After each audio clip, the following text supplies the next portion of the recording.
आपुल्या पिता जो असे जागता धन्य माता पिता तयाची या. कुळी कन्या पुत्र होती जे सात्विक तयाचा हरिक वाटे देवा. गीता भागवत करीती श्रवण, गीता भागवत करीती श्रवण अखंड चिंतन विठोबाचे. कुळी कन्या पुत्र होती जे सात्विक तयाचा हरिक वाटे देवा.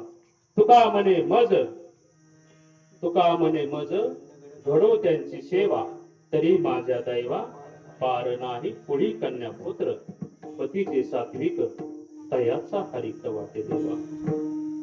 काय म्हणतात जगद्गुरु तुकाराम महाराज?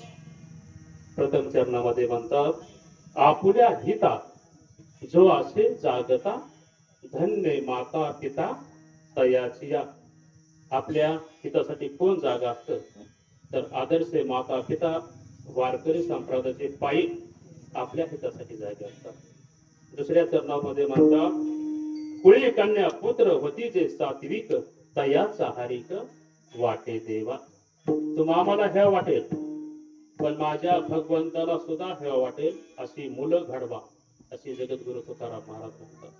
तिसऱ्या चरणामध्ये म्हणतात, गीता भागवत करीती श्रवण अखंड चिंतन विठोबाचे. अखंड श्रवण म्हणजे काय? आई बोला ना, ऐकणे.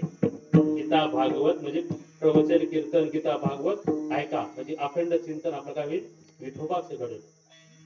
तुका म्हणे मज घडो त्यांची सेवा, तरी माझ्या दैवा पार नाही. जगद्गुरु तुकाराम महाराज काय म्हणतात? थोडी सेवा केली तरी सुद्धा माझे पारावर ओरत नाही, असे जगद्गुरु तुकाराम महाराज. जगद्गुरु तुकाराम महाराजांची दिव्य अक्षर आपल्या सेवेसाठी निवडलेले आहेत.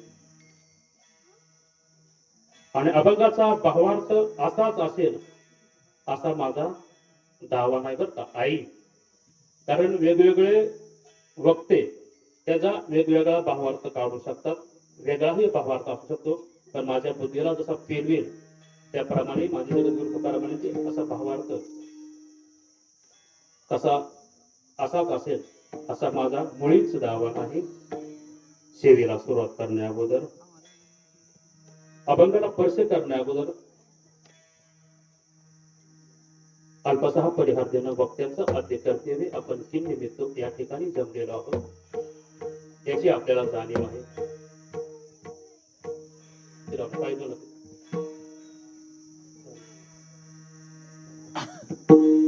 आपण थोडा आवाज वाढा, थोडस लांब बोलण्याचा प्रयत्न करा, थोडा आवाज वाढा.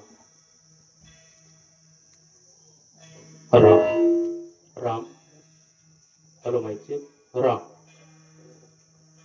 आपण की निमित्त या ठिकाणी जमलेले याची आपल्याला जाणीव आहे. गेल्या वर्षी आपल्यातून निघून गेलेली आदर्श माता स्वर्गीय सौभाग्यवती मंगल भाऊसाहेब गवळी आपल्यातून निघून गेलेले आज 1 वर्ष पूर्ण झालं.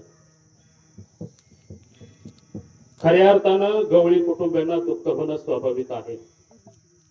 एक मायेचा ओलावा गेला, गवळी कुटुंबियांना दुःख होणं स्वाभाविक आहे. पण संपूर्ण पंचक्रोशी असेल,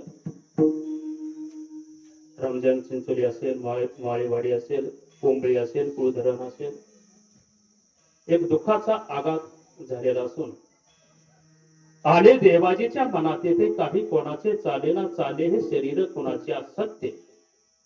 त्या वृक्षाचं पानही ज्याच्या सत्यशील हलत नाही. आपण तर कोण आहोत? जडजीव आहोत, पानपासळ आहोत. भगवंताची लीला आहे.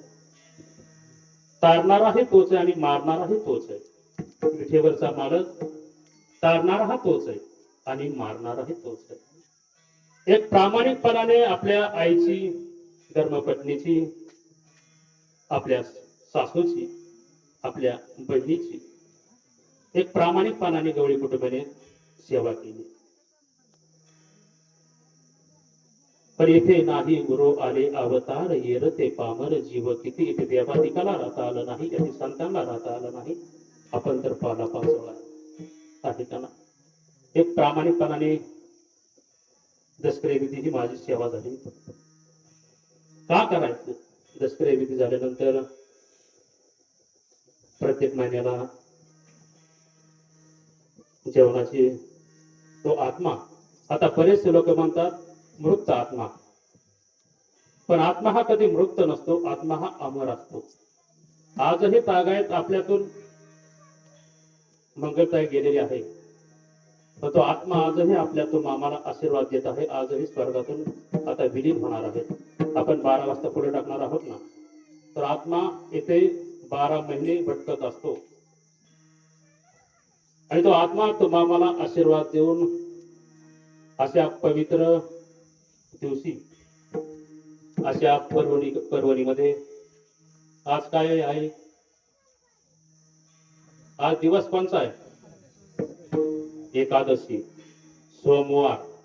त्याचबरोबर महंत नारायण महाराजांची आज पुण्यतिथी.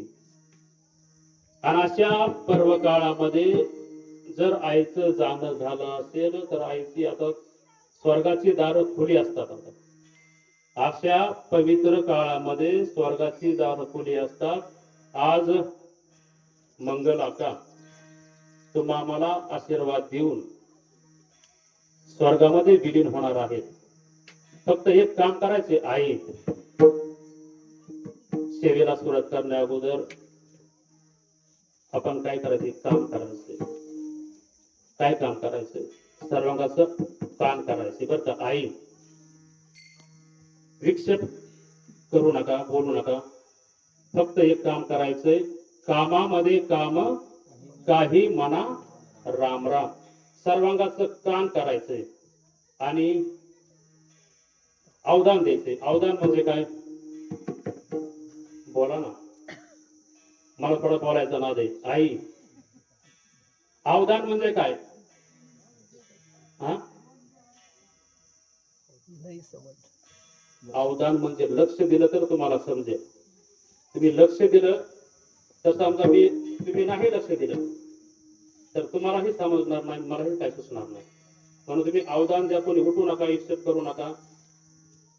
गर्दी कमी, मला गर्दी लागत नाही आप्पा. गर्दी कमी, पण तुम्ही दर्दी लोक आहात, तुम्ही जाणकार लोक आहात. माझ्यापेक्षा तुम्ही वयानं, ज्ञानानं, तपानं सर्वश्रेष्ठ मंडळी माझ्या समोर येथे उपस्थित आहेत. पिता कथाकार